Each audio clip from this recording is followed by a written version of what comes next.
Welcome to Undisputed. I'm Jenny Tapp with Skip Bayless and Shannon Sharp. How are you guys today?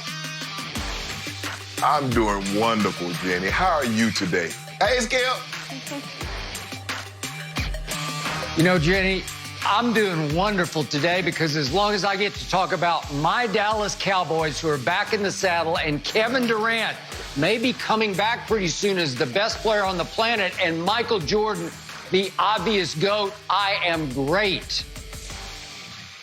There's some things we can debate. Kevin Durant maybe being the best player on the planet, okay. But your Cowboys being anything good, no debate there. Cowboys, KD, Michael Jordan. We got a good show. Oh, LeBron will be in there as well. But how about we start by talking about those Dallas Cowboys and a new quarterback, Andy Dalton, who called his signing with the Cowboys his, quote, best opportunity that was part of a big picture plan. It was also reportedly one of 6 offers that Dalton received. It's easy to see why Dallas was the best opportunity since details have come out that Dalton could earn an additional $4 million in incentives, although they will be tough to reach. So, Shannon, did Andy Dalton make the right choice going with the Cowboys? Well, Skip, he is from Texas. He played for TCU, which is very close to Dallas. I'm in the Fort Worth area, so it's very close to Dallas.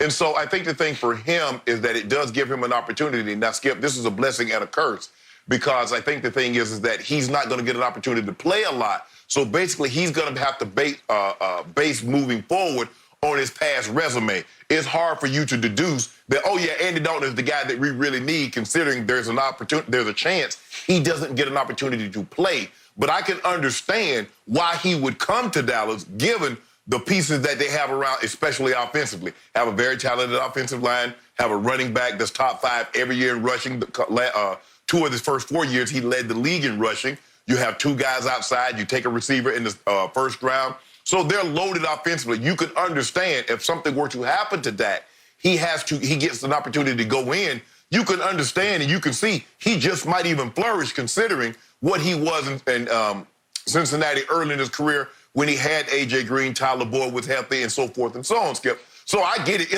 It's a great opportunity for him.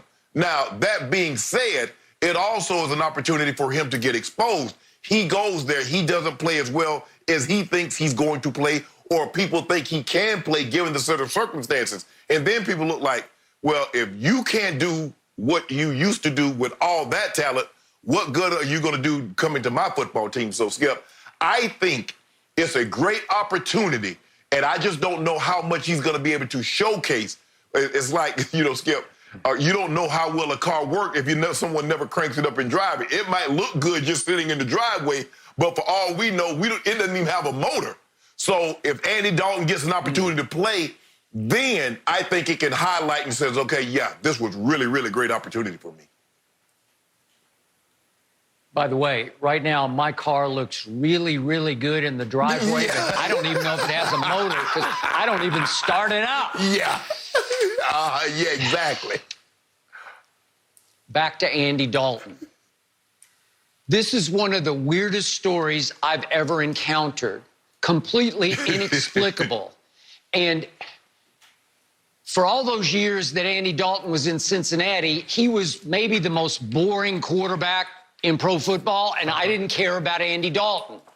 Now I really, really care about Andy Dalton because he very well could be the starting quarterback for my Dallas Cowboys, the Red Rifle. All of a sudden, he comes to life. Because, Shannon, the harder I look at this, the less sense it makes. 2 + 2 do not equal 4, which is the number worn by the quarterback I have loved, Dak Prescott. So let me get this straight. Andy Dalton says he had 5 other opportunities. So 5 other teams said, please come and play for us. That sounds like it could have been a little bit of a bidding war in that some of the teams might have wanted him worse than the Dallas Cowboys did. I assume New England was in the mix. I don't know that for sure. I assume that Belichick might have wanted Andy Dalton to come in. Nice fit for his system, sort of Brady-esque in the way he manages the game, and compete with Jared Stidham a quarterback who's never obviously started a game and is going to try to replace the GOAT, Tom Brady.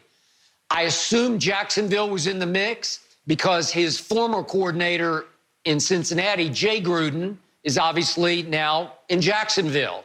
And I assume they might have wanted him to come in and compete with Gardner Minshew, a young quarterback still trying to establish himself in the NFL.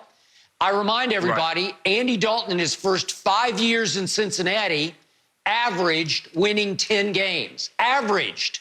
Yes. And he averaged in those first 5 years throwing 25 touchdown passes a game. Dak, so far in his first 4 years, has averaged 24 touchdown passes a year. So one more than Dak has in the early stint in his career. And Andy Dalton made 3 Pro Bowls and took 4 Bengals teams to playoffs. Didn't win a playoff game, but he got 4 of those Cincinnati teams to the playoffs. He was scheduled to make $17.7 million next year. And they were able to draft Joe Burrow, love that, and they cut Andy Dalton. So suddenly he's a free agent, and he has 5 other opportunities, probably for more money, and he takes no money to me. He takes a $3 million base, which was barely above what they'd already offered to pay Cooper Rush, their backup, $2.2 million. They cut him yesterday, predictably. But they were already scheduled to pay him 2.2, so they went to 3 for Andy Dalton. Think about this, with incentives that could get him to 7. But Shannon, did you look at the incentives? They're preposterously impossible to achieve. He has to go win the Super Bowl. Seriously, he has to play the majority of the snaps in a Super Bowl victory to get to $4 million more in incentives that would get him to 7 total for the year. $7 million, but really it's just 3 base for Andy Dalton. So why would he choose such no money in Dallas, except to your point, yeah, he went to TCU. He's from the Houston area, Katy, Texas. He does have a home in Dallas. It's about a 30-minute drive from the Cowboy facility, which is up in Frisco. And he does have 2 fairly young boys, 6 and 3 years old. So maybe since they already had their off-season home there, it's like, well, let's just stay here for a year and then try to hit the market as a free agent. But Shannon, I don't get it because something else is at work here. My theory is that Jerry Jones is at work here.